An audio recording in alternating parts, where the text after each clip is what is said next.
Burkina Faso remporte la Coupe panafricaine des débats avec 16,4 points sur 20. La finale a opposé le Burkina Faso au Togo. Les candidats des deux pays ont débattu sur le thème « L'Afrique a besoin d'institutions fortes et non d'hommes forts ». Sephora Zegui et Herman Yamia. Le Burkina Faso, grand vainqueur de la 3e édition de la Coupe panafricaine des débats, dénommée COPAD. Sur la question « L'Afrique a besoin d'institutions fortes et non d'hommes forts », le pays des hommes intègres répond. Pendant longtemps, nous avons laissé l'Afrique entre les mains de personnes qui se disaient fortes. Mais malheureusement, homme fort égale coup d'État, homme fort égale modification de la Constitution. Monsieur le Président, l'Afrique est fatiguée de ça. 50 minutes ont suffi à Fabius et ses amis pour convaincre le jury que l'Afrique a besoin d'institutions fortes et non d'hommes forts.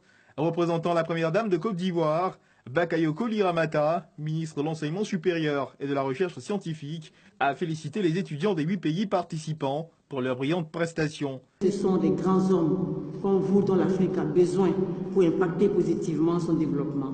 Vous avez fraternisé, vous avez tissé de nouveaux liens et de nouvelles relations. Vous avez acquis de nouvelles connaissances et de nouvelles expériences.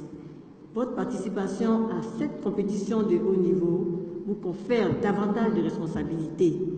Responsabilités vis-à-vis de vous-même quant à votre promotion future.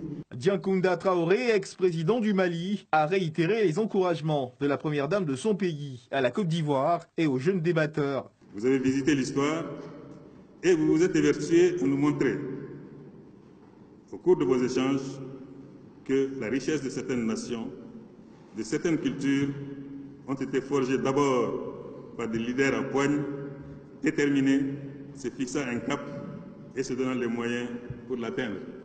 L'histoire nous a souvent montré des hommes dits forts qui, en une fraction de seconde, ont été balayés par la volonté du peuple et sont devenus très faibles.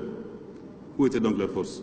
Les 2e et 3e places reviennent à la Côte d'Ivoire et au Togo. Des ouvrages ont été offerts à toutes les équipes pour leur permettre de préparer l'édition 2019 de la COPAD.